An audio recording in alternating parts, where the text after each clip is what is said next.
নূর মুহাম্মদ সাল্লাল্লাহু লা ইলাহা ইল্লাল্লাহু মুহাম্মাদুর রাসূলুল্লাহ সাল্লাল্লাহু তাআলা আলাইহি ওয়াসাল্লাম।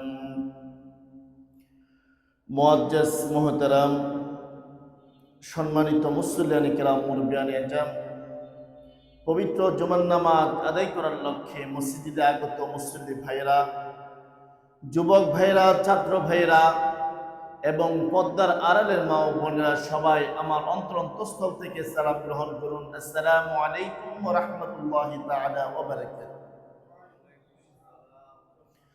মহান আল্লাহ রাব্বুল আলামিনের দরবারে লাখো কোটি শুকরিয়া আদায় করতেছি যে মহান আল্লাহ রাব্বুল আলামিন পবিত্র জুমার দিনে, দোয়া কবুলের দিনে, আল্লাহর রাজামন্দি হাসিল করার, কবুল করার দিনে যে আমার আল্লাহ আমাকে আপনাকে দয়া করে, মায়া করে, মেহেরবানি করে আল্লাহর ঘর মসজিদে এসে আল্লাহকে সিজদা দেওয়ার তৌফিক দান করেছেন। সকলে জবান করে বলে আলহামদুলিল্লাহ। তার সাথে সাথে লাখো কোটি দুরূদ সালাম প্রেরণ করতেছি আকিন আমতাজদার মদিনা, সরকার দো আলম নূরে মুজাসসাম সাইয়্যিদুল মুরসালিন, হাউজে কাউসার মালিক নবী, কামলে ওয়ালা নবী, দো জাহানের বাদশা নবী, উম্মত তরানে ওয়ালা নবী হযরত মুহাম্মদ রাসূলুল্লাহ সাল্লাল্লাহু আলাইহি ওয়াসাল্লামের উপর, যাকে সৃষ্টি না করলে আল্লাহ কোনো কিছুই সৃষ্টি করতেন না। তার সাথে সাথে ওই সকল শহীদানদের প্রতি সালাম প্রেরণ করতেছি যাদের শরীরের তাজা রক্তের বিনিময়ে ইসলামের পতাকা সারা বিশ্বের মধ্যে উত্তোলিত হয়ে যাবার জবান করি বলে আলহামদুলিল্লাহ। তার সাথে সাথে ওই সকল আউলিয়া কিরামদের প্রতি সালাম প্রেরণ করতেছি যাদের কষ্টের বিনিময়ে, সাধ্যের বিনিময়ে, পরিশ্রমের বিনিময়ে আমরা এই সাজান গোছানো ইসলাম পেয়েছি। আবার জবান করি বলে আলহামদুলিল্লাহ। সম্মানিত হাজিরিন, আজকে যেহেতু আমরা রাষ্ট্রীয়ভাবেও শবে মেরাজ পালন করতে যাচ্ছি, আজকে আমরা শবে মেরাজ সম্পর্কে এই স্বল্প সময়ের ভিতরে যতটুকু সময় পাই কোরআন ও হাদিসের আলোকে আলোচনা করে যাব। আল্লাহ পাক সুবহানাহু ওয়া তাআলা যেন বলার এবং আপনাদেরকে শোনার তৌফিক দান করে। সকলে বলেন আমিন। মেরাজ এটা কোনো নতুন কথা নয়, এটা কোরআন ও হাদিস অনুযায়ী সাব্যস্ত আছে। মেরাজকে অস্বীকার করলে কাফের বলা যাবে, এটা কোরআন আয়াত দ্বারা সাব্যস্ত। আল্লাহ তাআলা তার প্রিয় হাবিবকে মেরাজে নিয়েছিলেন, বিনা পর্দায় লা মাকানের মধ্যে কথা বলেছিলেন। এটা অস্বীকার করার মতো কোনো সুযোগ নাই। মেরাজ শব্দের অর্থ হচ্ছে ঊর্ধ্বগমন বা ঊর্ধ্বগমনের সিঁড়ি বলা হয়। এটা হচ্ছে মেরাজের আবিধানিক অর্থ। এটাকে বিশ্বাস করা আবশ্যক, কারণ পবিত্র কোরআনুল কারীমের মধ্যে আমার আল্লাহ তাআলা মেরাজ সম্পর্কে আয়াতে কারিমা নাজিল করেছেন। এটা আমাদের নবীর বিস্ময়কর একটা মুজিজা, যেটা অন্য নবীদের ক্ষেত্রে কখনো জুটে নি।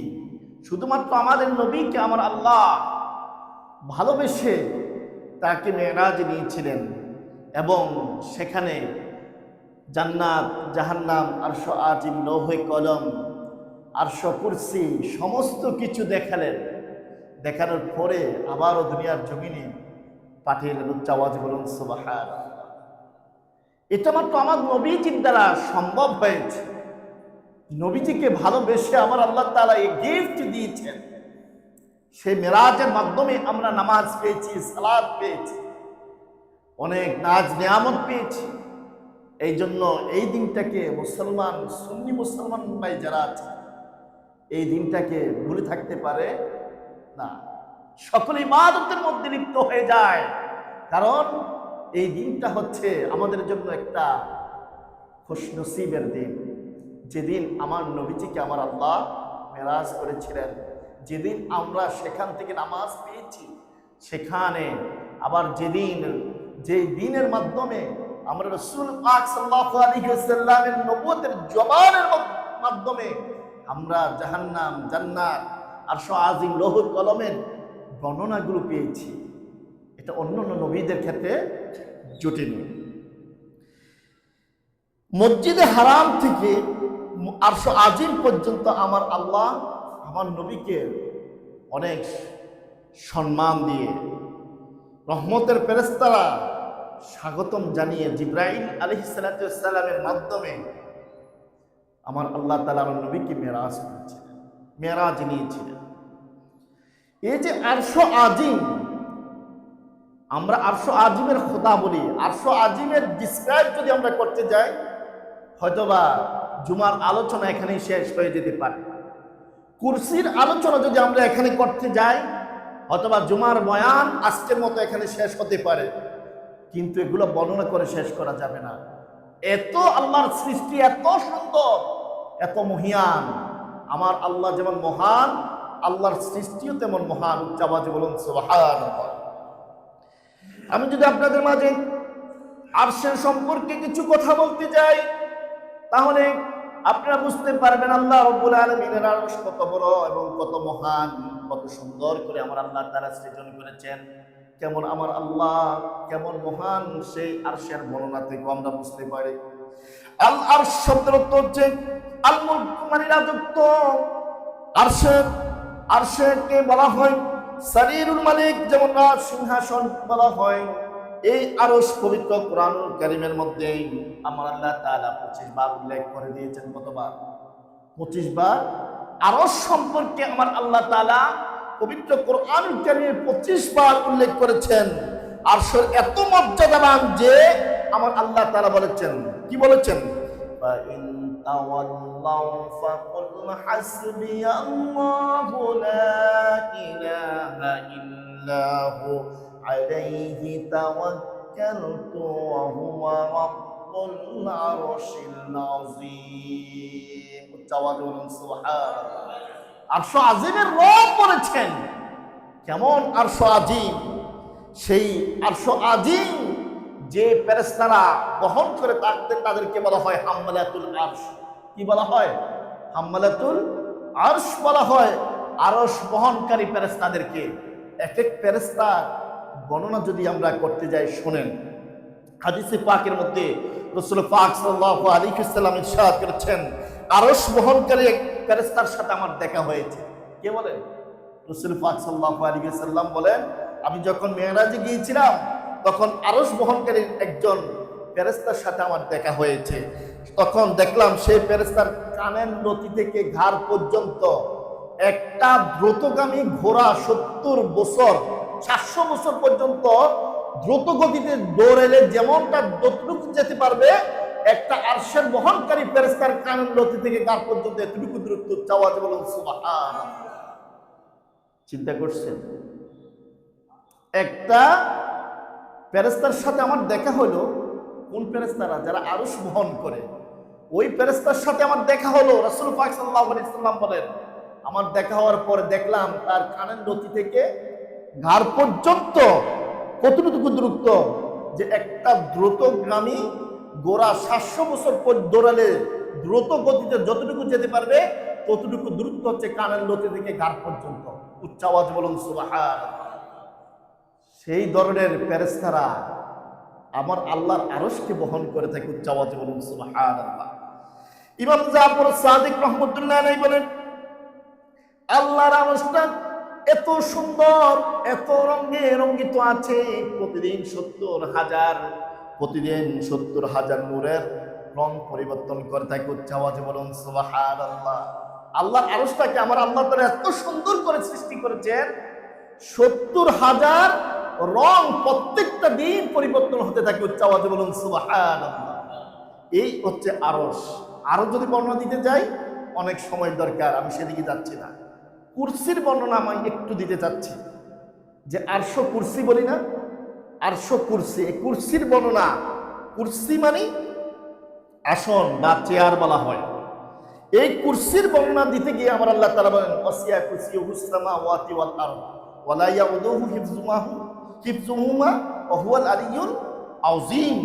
আমরা আয়াতুল কুরসির মধ্যে পড়ি আমরা, সেই কুরসি, তার কুরসি আকাশ এবং পৃথিবীময় পরিব্যাপ্ত, এদের রক্ষণাবেক্ষণ করতে আমার আল্লাহকে কখনো ক্লান্ত করে না। আল্লাহ এই সৃষ্টির জগৎ সুন্দর করে রক্ষণাবেক্ষণ করেছেন, চালাচ্ছেন। আমার আল্লাহ কখনো ঘুমান না, আল্লাহকে কখনো ক্লান্ত মনে হয় না। এমন আল্লাহ প্রত্যেকটা বিন্দু পরিমাণ খবর আমার আল্লাহ রাখেন, অনুপরমাণুর খবর আমার আল্লাহ রাখেন। তার নামই হচ্ছে কি? রব। তার নামই হচ্ছে কি? আল্লাহ। এমন প্রতিপালক যিনি প্রত্যেকটা বান্দার অন্তরের খবর জানেন, প্রত্যেকটা জিনিসের খবর জানেন, যিনি অনুপরমাণুর খবরও জানেন, তিনি হচ্ছেন আমার রব। তিনি হচ্ছেন কে? রব, আমার আল্লাহ। এমন আল্লাহ পেয়েছি আমরা। এই কুরসি শব্দটি পবিত্র কোরআন কারীমে 2 বার উল্লেখ করা আছে। কয়বার? 2 বার উল্লেখ করেছেন কুরসি শব্দটি। হযরত হাসান বসরি রাহমাতুল্লাহ আলাইহি বলেন, আরশ থেকে কুরসি অনেক উপরে, অনেক, আরশ থেকে কুরসিটা অনেক উপরে। 4টা পর্দা আছে। কয়টা পর্দা? কয়টা পর্দা? 4টা পর্দা আছে। আরশ থেকে কুরসি পর্যন্ত যেতে গেলে 4টা পর্দা পড়ে। কয়টা পর্দা পড়ে? 4টা পর্দা। একটা হচ্ছে আলো, অন্ধকার, পানি, বরফ। আলো, অন্ধকার, পানি, বরফ, এই 4টা পর্দা পড়লে তারপরে হচ্ছে আল্লাহর কুরসি। এই একটা পর্দার কতটুকু দূরত্ব? একটা থেকে আরেকটা হচ্ছে 500 বছরের দূরত্ব। উচ্চ আওয়াজ বলুন সুবহানাল্লাহ। একটা থেকে আরেকটা দূরত্ব হচ্ছে কতটুকু? 500 বছরের দূরত্ব। এরকম 500 500 500 500, তার মানে 4 5 20। এই 20,000 বছরের দূরত্ব ডিঙ্গিয়ে তারপরে আল্লাহর কুরসি। উচ্চ আওয়াজ বলুন সুবহানাল্লাহ। কেমন আল্লাহর সৃষ্টি, কেমন! সেটি হচ্ছে কুরসি। আমার আল্লাহ তাআলা এই আরশ, কুরসি, লৌহে কলম, আসমান, জমিন, পৃথিবীকে, কুল কায়নাতকে সৃষ্টি করেছেন। এগুলো রক্ষণাবেক্ষণ করতে আমার আল্লাহ কখনো ক্লান্ত বোধ করেন না। কখনো আমার আল্লাহ তাআলা ঘুমান। আল্লাহ সব কিছু দেখেন, বান্দার অন্তরের খবরও জানেন। সমস্ত কিছু তিনি সুন্দর করে এমনভাবে সাজিয়েছেন যেটা আমরা আমাদের কল্পনাতে আমরা কল্পনা করতে পারব। কুরসির তুলনায় 7 আসমান 7 জমিন। একটা বিশাল মরুভূমির মধ্যে যেমনি ভাবে একটা সরষা দানা পড়লে যেমন দেখা যায়, আরশ এবং কুরসির তুলনায় 7 আসমান 7 জমিন একটা সরষা দানার মতো। কিসের মতো? সরষা দানার মতো। একটা মরুভূমির মধ্যে যখন একটা সরষা দানা পড়ে, এটা কি আর বালুর মধ্যে খুঁজে পাওয়া যায়? পাওয়া যায়। তেমনি ভাবে আমার আল্লাহর আরশ কুরসির তুলনায় 7 আসমান 7 জমিন যেমনি একটা সরষা দানার মতো, একটা সরষা দানার মতো। মরুভূমিতে যেমন ভাবে একটা সরষা দানা বললে দেখা যায় না, তেমনি ভাবে আল্লাহর আরশ কুরসি এমন বিশাল মরুভূমি, তার মধ্যে একটা সরষা দানার মতো 7 আসমান 7 জমিন। আমরা মনে করি পৃথিবীটা অনেক বড়, অনেক বড়, অথচ আরশের তুলনায় একটা সরষা, 7 আসমান 7 জমিন একটা সরষার সমতুল্য নয়। আল্লাহ তাআলা বলেন, সুবহানাল্লাযী আসরা বি'আবদিহি লাইলাম মিনাল মাসজিদিল হারামি ইলাল মাসজিদিল আকসা الذي باركنا حوله لنريه من آياتنا إنه هو السميع البصير। উচ্চাওয়াজ বলুন সুবহানাল্লাহ। আল্লাহ তাআলা পবিত্র কোরআনুল কারীমের মধ্যে মিরাজ সম্পর্কে তিনি উল্লেখ করেছেন।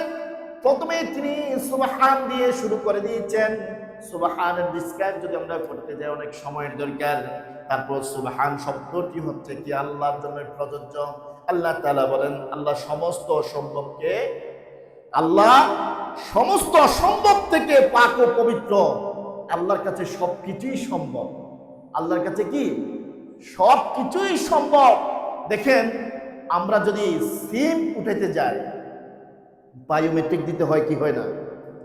এই আঙ্গুলের চাপ দিতে হয় কি হয় না? যদি কোনো মোবাইলের সিম নষ্ট হয়ে যায় বা মোবাইলের সিম উঠাতে যায়, তাহলে আমরা বায়োমেট্রিক দিতে যাই, প্রত্যেকে কিন্তু দিতে যায়। আল্লাহর এই সৃষ্টি জগতের মধ্যে যত মানুষ আছে, এই বিদ্যা আঙ্গুলের মাথাটার সাথে কারোর সাথে কারো মিল নাই। তিনি হচ্ছে আমার আল্লাহ। তিনি হচ্ছে কে?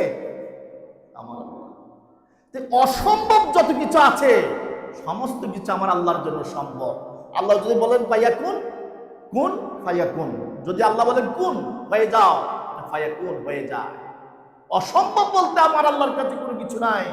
এই জন্য সুবহান শব্দটা ব্যবহার করেছেন যে তোমরা ভেবে না যে আমার নবীজিকে আমি দুনিয়া থেকে আমি 7 আসমান 7 জমিন পাড়ি দিয়ে আসো করছি, লৌহে কলম সমস্ত কিছু দেখাইয়া আমি লামকানে আমার রাসূলের সাথে দিদার করেছি, এটা তোমরা অসম্ভব কোনো কিছু মনে করিও।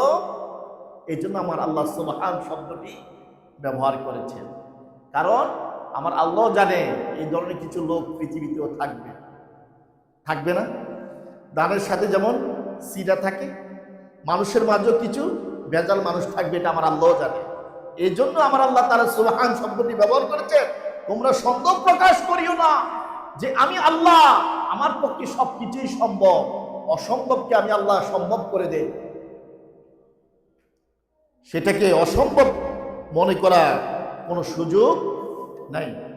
এই জন্য আমার আল্লাহ তাআলা বলেন সুবহানাল্লাযী আসরা বিআবদিহি লাইলান মিনাল মাসজিদিল হারাম। পরম পবিত্র ও মহিমাময় সত্তা তিনি, যিনি স্বীয় বিশেষ বান্দাকে রাতের কিছু অংশ ভ্রমণ করিয়াছেন। কোথায়? লাইলান মিনাল মাসজিদিল হারাম ইলাল মাসজিদিল আকসা। মসজিদে হারাম থেকে মসজিদে আকসা পর্যন্ত যাওয়া। বলুন সুবহানাল্লাহ। এই জন্য হাদিস বিশারদগণ এবং মুফাসসিরগণ মেরাজকে 3 ভাগে ভাগ করেছেন। তারা এক নম্বর হচ্ছে মসজিদে হারাম থেকে মসজিদে আকসা পর্যন্ত, এটাকে বলা হয় আসরা। এটা কি বলা হয়? আসরা বলা হয়। মসজিদে হারাম থেকে মসজিদে আকসা পর্যন্ত যে ভ্রমণটা করেছেন এটাকে বলা হয় আসরা। এটা কি বলা হয়? আসরা বলা হয়। আর মসজিদে আকসা থেকে মসজিদে সপ্তম আকাশ পর্যন্ত যেটাকে ভ্রমণ করেছেন সেটাকে বলা হয় মেরাজ। সেটাকে কি বলা হয়? মেরাজ। তাহলে মসজিদে হারাম থেকে মসজিদে আকসা পর্যন্ত হচ্ছে কি? আসরা।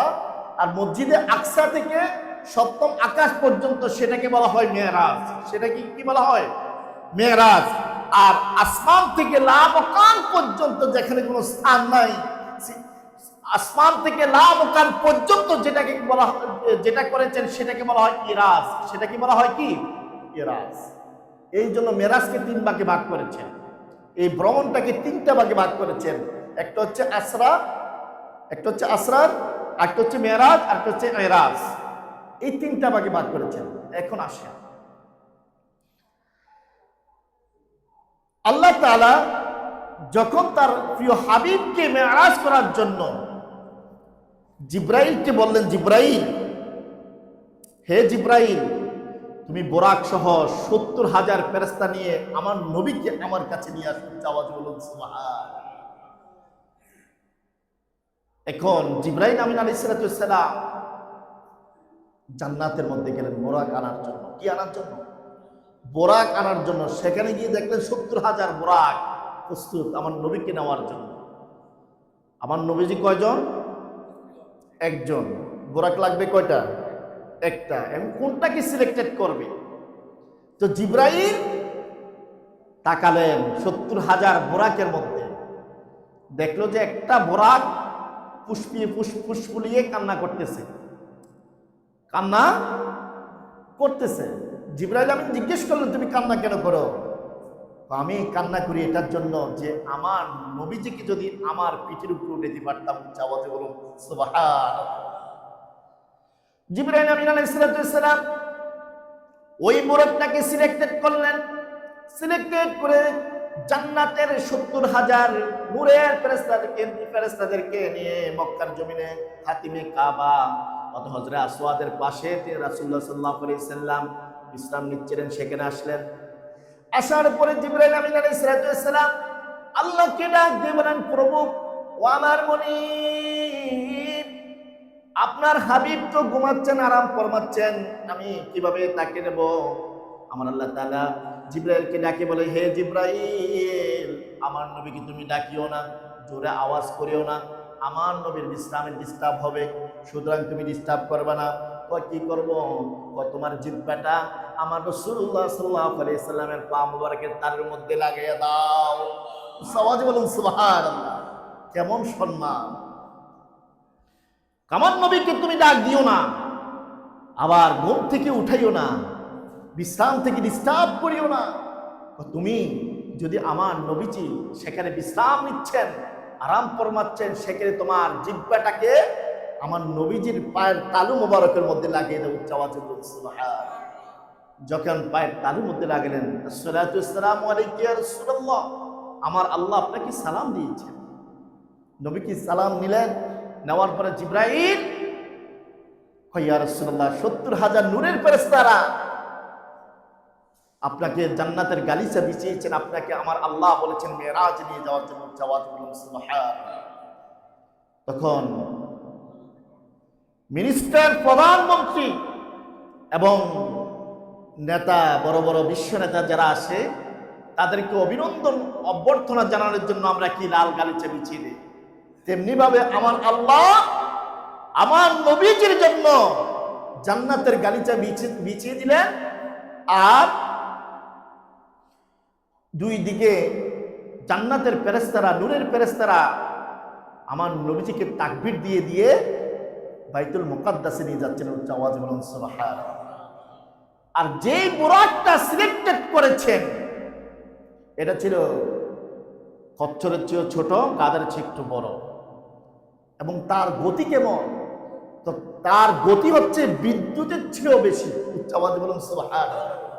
আমরা যখন লাইট জ্বালাতে যাই তখন আমরা সুইচ দেই, সুইচ দেওয়ার সাথে সাথে লাইট জ্বলে, সময় কি বেশি লাগে? এই বিদ্যুতের চেয়েও বেশি ছিল।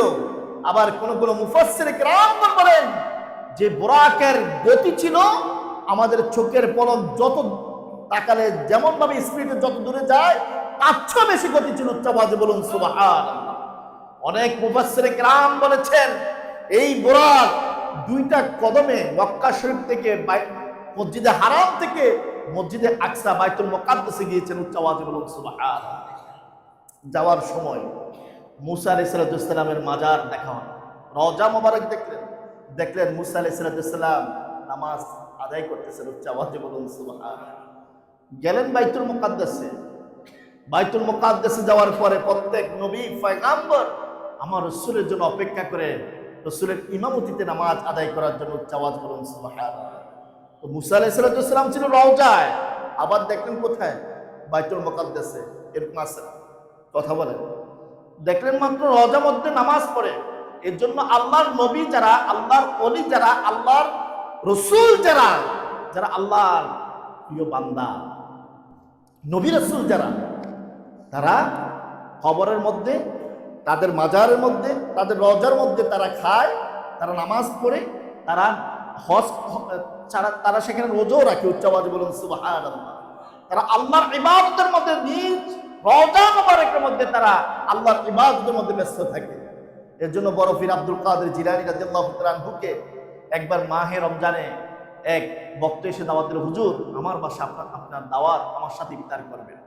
অমুক লোক এসে আবার দাওয়াত দিল যে হুজুর আমার বাড়িতেও আপনার দাওয়াত, ইফতারের সময় আমার বাড়িতে আপনি ইফতার করবেন। আরেকজন এসে আবার দাওয়াত দিল, হুজুর আজকে আমার বাড়িতে আপনি ইফতার করবেন, আমাদের সাথে আপনার দাওয়াত। সবাই দাওয়াত তিনি রাখলেন। ইফতারের সময় একসাথে সবার ঘরের মধ্যে ইফতার করলেন। পরের দিন এসে সবাই জিজ্ঞেস করলো, হুজুর তো আমার বাড়িতে কালকে গেছে, আলহামদুলিল্লাহ আমি খুশি নসিব, আমার বাড়িতে হুজুর ইফতার করেছে। সেও বলে যে আমার বাড়িতে ইফতার করেছে, সেও বলে যে আমার বাড়িতে ইফতার করেছে। এই জন্য আল্লাহর ওলিদের আত্মা সমস্ত জায়গায় কি বিচরণ করতে পারে যখন আল্লাহকে রাজি করতে পারে। তেমনি ভাবে রাসূল পাক সাল্লাল্লাহু আলাইহি ওয়াসাল্লাম রওজা মুবারক থেকে আমাদের দিকে আছেন, আমাদেরকে দেখেন। এমন ভাবে আশিকে রাসূল যারা রাসূলুল্লাহ সাল্লাল্লাহু আলাইহি ওয়াসাল্লামকে সালাম দিবে, সমস্ত উম্মতের সালাম তিনি জবাব দিতে পারে। উচ্চ আওয়াজে বলুন সুবহানাল্লাহ। এই জন্য আল্লাহর জলিল কদম পয়গম্বর হযরত মুসা আলাইহিস সালাম কোথায় ছিলেন? রওজা মুবারকে। সেখানে কি করেছিলেন? নামাজ আদায় করেছেন। আবার বাইতুল মুকাদ্দাসে গেলেন। সেখানে যাওয়ার পরে সমস্ত নবী রাসূল আমার নবীজির জন্য দাঁড়িয়ে আছে, আমাদের নবীর জন্য দাঁড়িয়েছেন, নবীজির ইমামতিতে নামাজ আদায় করার জন্য। যখন নবীজির ইমামতিতে নামাজ আদায় করার জন্য দাঁড়িয়েছেন, তখন আমার রাসূল সমস্ত নবীদের রাসূলদের দিকে তাকাচ্ছেন, আর সবাই আহরান সাহরান দিয়ে আমার নবীজির মিম্বারের দিকে এভাবে ইমামতির স্থানের দিকে সবাই অনুরোধ করেন, ইয়া রাসূলুল্লাহ আপনি আসেন, কারণ আপনি হচ্ছেন ইমামুল মুরসালিন। আপনি হচ্ছেন কি? ইমামুল মুরসালিন, সাইয়্যিদুল মুরসালিন। আপনি ইমামুল মুরসালিন, আপনি সমস্ত নবীদের নেতা, সমস্ত নবীদের সরদার, আকে নাম তাজদার মদিনা হযরত মুহাম্মদ রাসূলুল্লাহ সাল্লাল্লাহু আলাইহি ওয়াসাল্লাম। সেই নবীজির উম্মত আমরা হতে পেরেছি। সেই নবীজির আদর্শ যদি আজকে আমাদের মাঝে থাকতো, আমরা নিজেরাই দামি হয়ে যেতাম। বলে হ্যাঁ, আমরা কেন ছোট হচ্ছি, কেন অপদস্থ হচ্ছি, কেন লাঞ্ছিত হচ্ছি, কেন অপমানিত হচ্ছি? শুধুমাত্র রাসূলের আদর্শ থেকে আমরা দূরে সরে যাচ্ছি।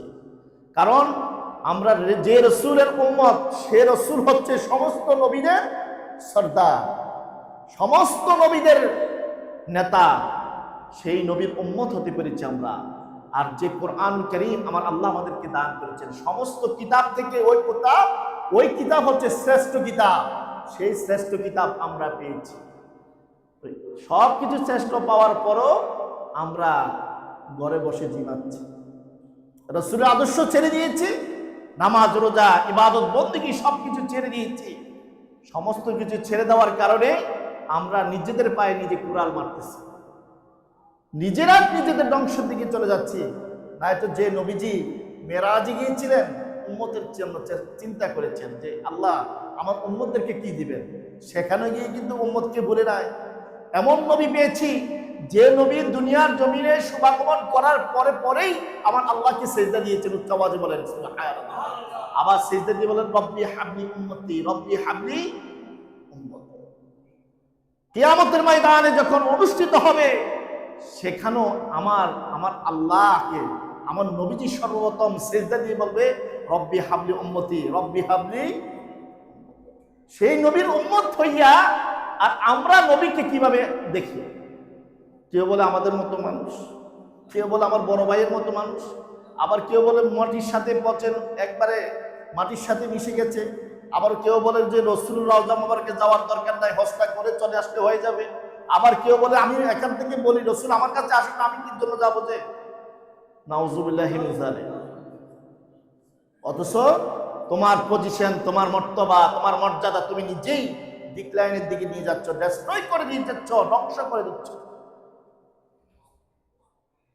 নবীর ইবাদত করলে, নবীকে ইত্তেবা করলে, নবীকে অনুকরণ করলে তোমার মর্যাদা আমার আল্লাহ বাড়িয়ে দিবে।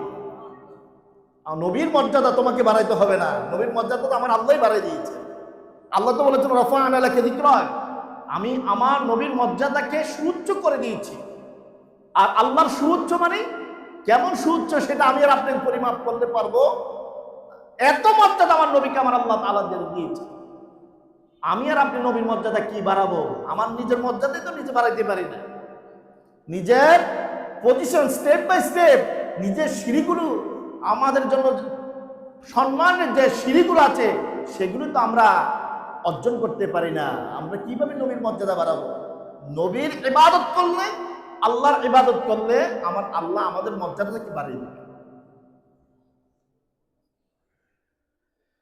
এই জন্য এখন মেরাজের আলোচনা করব। আমি তো এখনো শুরু করি না, কিন্তু সময় শেষ। এখনো মেরাজ শরীফের যে আয়াতে কারিমা আলোচনা করেছিলাম বা তেলাওয়াত করেছিলাম, একটা শব্দ এখনো যাইতে পারি না, এই যে সময় শেষ। তো এই মেরাজ এটা হচ্ছে অনেক গভীরতা, অনেক আলোচনা, সেগুলো বলতে গেলে আসলে শুনতে ইচ্ছা করবে যে আমার রাসূলকে আমার আল্লাহ কতটুকু মর্যাদা দান করেছেন। শুধু এক রাত্রি ডিসক্রাইব করতে কয়েক রাত্রি শেষ হয়ে যায়। আর কেমন নবীজি সমস্ত কিছু মেহমান মানে কিভাবে মেহমানদারি করছেন, জিবরাইলও যেতে পারে নাই, আমি আর যেতে পারবো না, আমি সিদরাতুল মুনতাহা পরে লা মুকান লা কামাল লা জামাল, এগুলোতে আমি যেতে পারবো না, কারণ সেখানে আমার যাওয়ার কি নাই, অনুমতি নাই। আমি যদি জিবরাইল যাই জলে পড়ে চাই চাই হয়ে যাব। শুধুমাত্র আল্লাহ রাসূলকে আমার আল্লাহ দিয়েছেন, এমন ভাবে কথা বলেছেন ফেস টু ফেস, বন্ধু বন্ধুর সাথে যেভাবে কথা বলে ঠিক এভাবে কথা বলেছেন। কেমন কথা,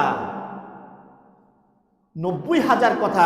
তাফসীরকারক যারা আছেন তারা বলেছেন 90,000 কথা আমার আল্লাহর সাথে আমার রাসূল কথা বলেছেন। কত হাজার কথা? 90,000 কথা।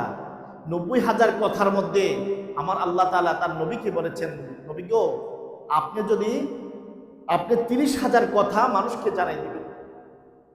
30,000 কথা মানুষকে কি করবেন? মানুষদেরকে জানাই দিবেন। 30,000 কথা আপনি গোপন রাখবেন, এটা জানাবেন।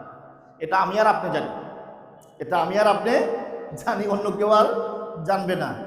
আর 30,000 কথা সেটা আপনাকে ইখতিয়ার দিলাম, ইচ্ছা করলে আপনি জানাতেও পারেন, নাও জানাতে পারেন। তো সেখানেও কিন্তু আমার নবীজির উম্মতদেরকে ভুলে নাই। সেখান থেকেও আসার পরে, সেখান থেকেও যখন ষষ্ঠ আসমানে আসলেন, হযরত মুসা আলাইহিস সালামের সাথে দেখা হলো। মুসা আলাইহিস সালাম আমার নবীজিকে জিজ্ঞেস করে, আপনি উম্মতের জন্য কি নিয়ে আসছেন? আল্লাহ, আমার উম্মতের জন্য, আমি আমার উম্মতের জন্য 50 ওয়াক্ত নামাজ নিয়ে আসছি। আপনার উম্মত কত দুর্বল হবে, তারা এত বেশি ইবাদত করতে পারবে না, শক্তি কুলাবে না, সময় কুলাবে না। আপনি আবার নবী আল্লাহর কাছে যান, কমাই নিয়ে আসেন। আবার আল্লাহর কাছে গেলেন, 5 ওয়াক্ত ক্যান্সেল, 45 ওয়াক্ত দিলেন। আবার আসলেন, মুসা আলাইহিস সালামের সাথে দেখা হলো, কত ওয়াক্ত কমাইছে? 5 ওয়াক্ত। আবার যান, আবার গেছে, আরো 5 ওয়াক্ত। এরকম করতে করতে 9 বার গেছেন। কতবার? 5 9 45। এই 9 বার যাওয়ার পরে 45 ওয়াক্ত নামাজ উম্মতের জন্য ক্যান্সেল করে মাত্র 5 ওয়াক্ত নামাজ নিয়ে আসছেন। আর আল্লাহ বলে, এই 5 ওয়াক্ত নামাজ যদি আপনার উম্মতটা ভালো করে পড়ে, আমি 50 ওয়াক্ত নামাজের সওয়াব দিয়ে দিব। বলুন সুবহানাল্লাহ। অথচ এই 5 ওয়াক্ত নিয়ামত পাওয়ার পরও নামাজের দিকে আমরা নাই। ইমাম সাহেব আজান দিচ্ছে, মুয়াজ্জিন সাহেব আজান দিচ্ছে, ইমাম সাহেব পড়ে বেরো, আমার কি নামাজ কি ইমাম সাহেব আর মুয়াজ্জিনের জন্য পড়ো? হ্যাঁ, ইমাম সাহেব আর মুয়াজ্জিনের জন্য নামাজ পড়ো নাকি নিজের জন্য? ইমাম সাহেব সামনে, ইমাম সাহেব পড়ে ফেলো। ইমাম সাহেব দেখা যায় কত সুন্দর টাইস করা মসজিদ, মোজাইক করা মসজিদ, কত সুন্দর সুন্দর, শহরের দিকের আরো সুন্দর মসজিদ, কিন্তু মুসল্লির অভাব। এটা হচ্ছে কিয়ামতের আলামত। অথচ যে রাসূল বলে, আল্লাহ বলেছেন যে আপনার উম্মতরা যদি 5 ওয়াক্ত নামাজ ভালো করে আদায় করে, আমি সেই 5 ওয়াক্ত নামাজের মধ্যে 50 ওয়াক্ত নামাজের সওয়াব তাদেরকে দান করব। অথচ সেই 5 ওয়াক্ত নামাজ আমরা তরক করে ঘরে বসে থাকি, টিভি দেখি, ফেসবুক দেখি, হাঁটতে বসতে। যেভাবে রাস্তারও একটা হক আছে, রাস্তার একটা হক আছে না? রাস্তার হক হচ্ছে 5টা। কয়টা? আপনি যে রাস্তা চলাচল করতেছেন, হাদিস শরীফের মধ্যে আসছে রাস্তার হক হচ্ছে 5টা হক আছে। কয়টা হক আছে? 5টা হক। একটা হচ্ছে মানুষ দেখলে তাকে সালাম দিতে হবে, কষ্টদায়ক বস্তু থাকলে সেটা সরে দিতে হবে যাতে মানুষ কষ্ট না পায়। গদ্দুল বাসার মানে চক্ষু অবনত রাখতে হবে। এগুলো হচ্ছে রাস্তার হক, হাদিসে পাকের মধ্যে আসছে, মিশকাত শরীফের মধ্যে। অথচ রাস্তার মধ্যে হাঁটতে হাঁটতে আমরা কি করি? এখন মোবাইল, ফেসবুক, এত ব্যতিব্যস্ত, কে আসছে কে যাচ্ছে খবরও থাকে না। গাড়ি এসে মেরে দিলে অনেক সময় খবর থাকে। আমরা মুসলমান কোথায় যাচ্ছি? মসজিদে ঢুকার আদব আছে, খাওয়ার আদব আছে, চলার আদব আছে, কোনো কিছু নাই আমাদের মাঝে। অথচ আমরা সুন্নত আদায় করতে চায়, কিভাবে আদায় করবে? এগুলো তো আমাদের জন্য সুন্নত, এগুলো তো আমাদের জন্য রাসূলের আদর্শ, সেইগুলো থেকে অনেকটা দূরে সরে গেছে। ইনশাআল্লাহ আগামী জুমায় ইনশাআল্লাহ যতটুকু পারি ইনশাআল্লাহ আবার একটু আলোচনা করব মেরাজ সম্পর্কে। আজকে যেহেতু আমাদের সময় নাই, আমিও মেরাজের আলোচনা করে তৃপ্তি পাবো না, কারণ যেতে গেলে অনেক সময় দরকার, এগুলো বুঝতে গেলে। আল্লাহ পাক সুবহানাহু ওয়া তাআলা সবে মেরাজের ফয়েজ বরকত যেন আমাদের প্রত্যেকে নসিব করে, বলেন আমিন। যেহেতু আজকে নামাজ, আপনারা দয়া করে মেহরবানি করে মা বোনদেরকেও বলে দিবেন তারাও যেন বাসা বাড়িতে নফল ইবাদত করে এবং কোরআনুল কারীমের তেলাওয়াত করে, তাসবিহ তাহলিল পরে, দুরূদ শরীফ পড়ে, মুরব্বীদের জন্য দোয়া করে, এবং যারা কবরবাসী হয়েছে, আমরা কবরবাসী আমাদের দিকে তাকিয়ে আছেন, তাদের জন্য ইসলামের সওয়াব পৌঁছাতে যাতে আমরা পারি। মা বাবা যাদের অন্ধকার কবরে, তাদের জন্য দোয়া করবেন। ওয়া আখির দাওয়ানা আলহামদুলিল্লাহি রাব্বিল আলামিন। আসসালামু আলাইকুম ওয়া রাহমাতুল্লাহি তাআলা ওয়া বারাকাতুহু।